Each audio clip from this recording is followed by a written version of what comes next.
Good morning, catfish hunters. I want to do a quick video on the giant lake Biwa catfish and just walk some people through my process on how I go about determining the best way to go about a fish. Normally, I isolate the fish first and then make the video, so I'm usually going to catch it on the first or two casts, but thought some people might want to see how I go about it, and this one doesn't seem like it's going to be too hard to isolate.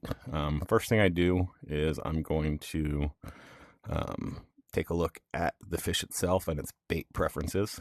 So it's got a lot of preferences, which means it could have a lot of cross preferences with other fish, which can make this a long process. So what you're really looking for is you're looking for a bait that at a certain depth that it is the only fish that wants it. That makes it pretty easy.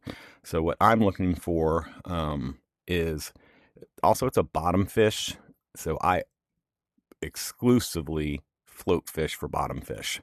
Lure fishing on bottom is just a pain.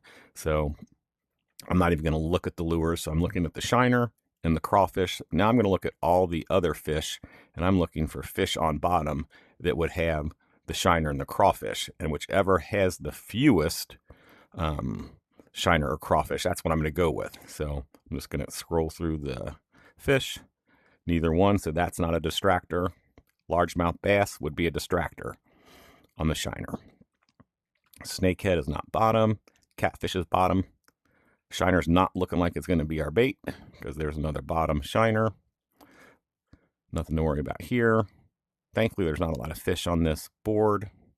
Nothing to worry about there. Nothing to worry about. Nope. So we've got one with the crawfish here, and it's on bottom. But the three-spined stickleback should not run when you hook it. So that would be a way to differentiate if you want to just catch as many as possible and release ones that are not. But I mean, if it's the only one, then I would probably just reel in everything at this point if there's no other distracting fish. Good there, good there, good, good, and good. So it's going to be crawfish on bottom, casting at the bubbles, looking for an instant bite. If it runs when I hook it, it should be the catfish we're looking for. If it doesn't run on an instant bite, it should be the stickleback.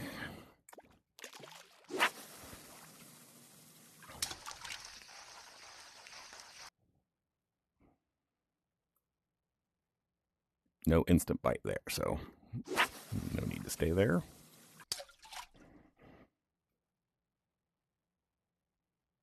No go. Refresh. And I can't remember how rare this fish is with considering, how frequently it does show up. Some epics show up, all the time. Some a little less frequent, and some are really, really hard to come by. Nope.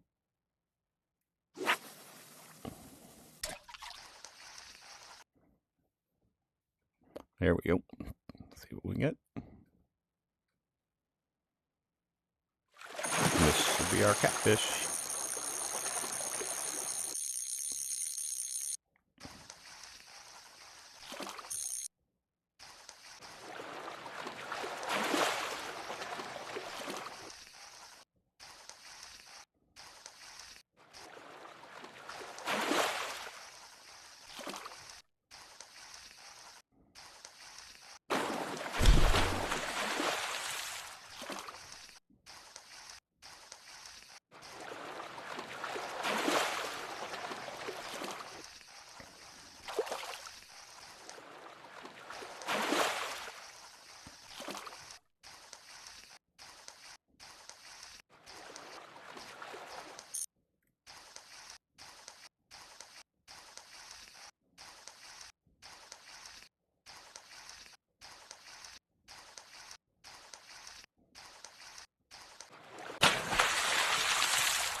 There we go. So I think I'll do a couple more videos just on the process on how to isolate fish and pick some more difficult fish to give some players some ideas on how they can go about maybe improving their ability to learn how to catch the fish they're looking for. So best of luck and happy hunting in today's event.